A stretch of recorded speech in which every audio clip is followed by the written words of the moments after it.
Ligesom korruption er delt op i 3 forskellige kategorier, findes der også mange forskellige former for det. Bestikkelse er en af de forskellige former for korruption. Det er den mest udbredte, og det de fleste forbinder med korruption. Det kan fx være, når man betaler et beløb til en anden for at udnytte personen til at begå en forbrydelse.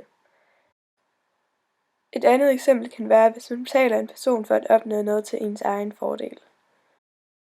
Det ses blandt andet ved dommere, der bliver betalt af forbryderen for at undgå en straf. I 2015 var der en sag, hvor 2 IT-firmaer i flere år havde bestukket kunder til at købe deres varer. Firmaerne bestak kunder med dyre restaurantbesøg, rejser og andet. Smørelse minder lidt om bestikkelse. Det er dog for det meste et mindre beløb. Formålet er at sikre eller fremskynde en handling ved at betale et højere beløb. Forskellen på smørelse og bestikkelse er, at bestikkelse er, hvis du får nogen til at gøre noget ulovligt. Smørelse er, hvor du betaler et ekstra beløb for at få nogen til at sikre eller udføre en lovlig handling hurtigere. I England er smørelse ikke tilladt. I USA er det lovligt, men i Danmark er der uenighed om, hvorvidt smørelse skal være lovligt. Da reglerne omkring smørelse er lidt uklare, dog kan smørelse godt straffes ligesom bestikkelse. Underslæb er tyveri, der bliver begået af offentlige ansatte. Det er tit høje stillinger, som f.eks. bankdirektører og politikere, der benytter sig af det. Så underslæb er, når der bliver stjålet et beløb, der tilhører staten af en offentlig ansat. Underslæb straffes med op til 8 års fængsel. En af de store sager inden for underslæb var, da Lars Løkke brugte omkring 1 million på førsteklasse flybilletter med maskiner og luksushoteller til privat brug. Der har været mange sager som denne, men den eneste straf, han har fået, er at skulle betale tilbage igen. Bedrageri er økonomisk kriminelt, som er snyderi, forfalskning, bedrag eller noget lignende. Hvis en chef snyder en ansat til noget til hans egen fordel, eller hvis en ansat snyder en kunde, kaldes det bedrageri. Bedrageri straffes efter straffeloven med op til 8 års fængsel. Stein Bagger blev i 2008 dømt 7 års fængsel på baggrund af hans bedrageri over mange år.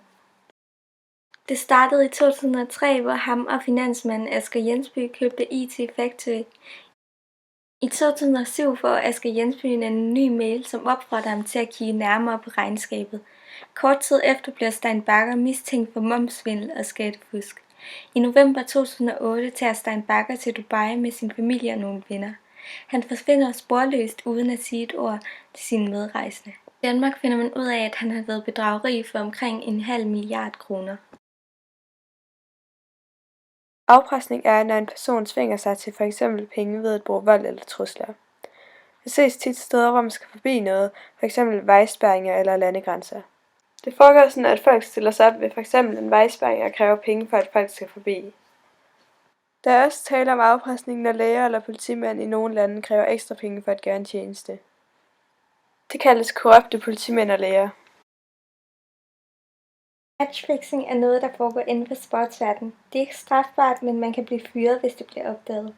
Det kan fx være, hvis en spiller bliver betalt for at tabe en kamp eller lignende.